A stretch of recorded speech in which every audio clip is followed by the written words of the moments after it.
Good evening. It's Monday, September 16, 2019 here in Cebu City. I'm Cherry Ann Lim, and here's all you need to know in NewsBits tonight.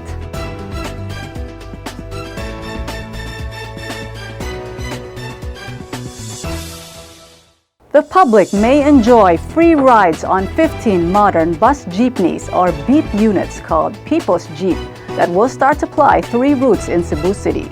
Here's Kenneth Torres for the details.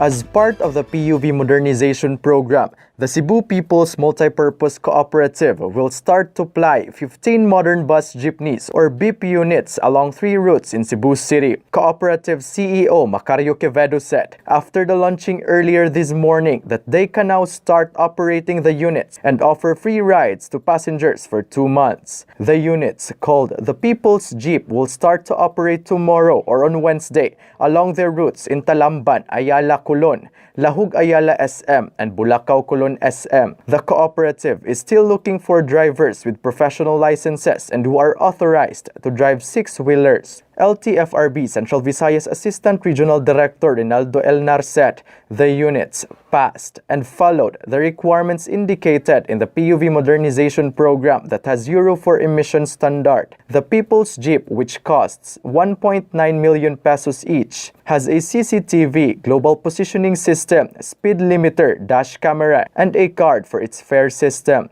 Quevedo said they are planning to purchase 200 BEEP units that will replace the old PUJ units plying the same routes. All non-Euro 4 PUJ units are only allowed until June 2020. Kenneth Torres, NewsBits Tonight. Amid reports of the outbreak of the African swine fever in the country, the Department of Agriculture in Central Visayas says the contagious disease has not reached the region. Here's Nico Tubo for the details. Department of Agriculture Central Visayas Director Salvador Diputado said the African swine fever outbreak confirmed by the Bureau of Animal Industry is only in Luzon and has not reached the region. By Director Ronnie Domingo confirmed earlier the ASF outbreak in 7 areas in Bulacan and Rizal. But Diputado said they have no confirmed cases of ASF in Central Visayas due to efforts being done to prevent the contagious disease from entering the region. Cebu Governor Gwendolyn Garcia is not taking any chances as she will call for an emergency meeting with the Provincial ASF Task Force to review its protocols. Last September 10, Garcia issued an executive order banning all live hog supply from Luzon. In earlier reports, the agriculture official reminded private and commercial hog raisers not to feed pigs with swill, locally known as lamao, emphasizing that cleanliness and sanitation are important. Diputado also urged the public to report to authorities sudden death of hogs that may be caused by African swine fever. One of the symptoms that a hog is infected with a contagious disease is fever with lesions. Infected hogs must be culled, burned, and buried. Nico Tubo, NewsBits Tonight. More stories in NewsBits Tonight after this short break.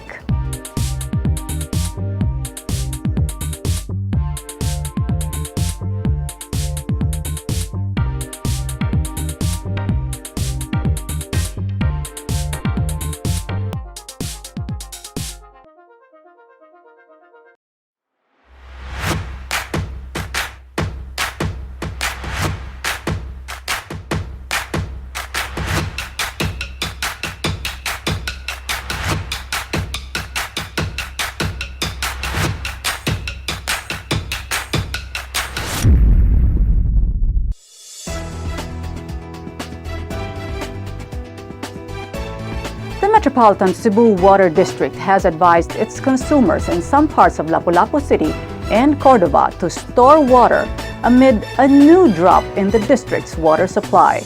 MCWD spokesperson Charmaine Rodriguez said a private supplier in the city has stopped supplying 3,500 cubic meters of water per day starting September. She said the supplier encountered operational problems. The problem has affected MCWD consumers in Babag, Marigondon, Maribago, Mactan, and Punta Engaño in Lapu-Lapu City and the entire municipality of Cordova. MCWD told affected consumers to store water during the off-peak hours from midnight to 5 a.m. Cara said the water storage advisory will continue until a new supplier can provide the water that was lost in the system.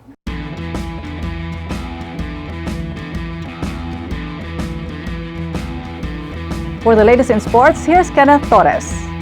Team Spain captured its second FIBA Basketball World Cup title after besting Argentina 95-75 at the Wuxong Sports Arena in Beijing, China last night. Spain took the lead 14-2 and ended the early quarter at 24-14, limiting Argentina star Luis Scola to only 8 points. Scola was expected to come up big against Spain after scoring a game-high 28 points in their semifinals win over France. But Scola found no opening on offense, ending the first half scoreless until scoring a pair of free throws in the third quarter. In the third quarter, Spain led Argentina 60-41, but Argentina managed to narrow the lead to 12 points, 66-78, before Ricky Rubio finished an and-one play. Rubio led the Spain in double figures with 20 points, 7 rebounds, and 3 assists, and was named as the tournament's most valuable player. Marc Gasol finished the game with 14 points, 7 rebounds, and 7 assists,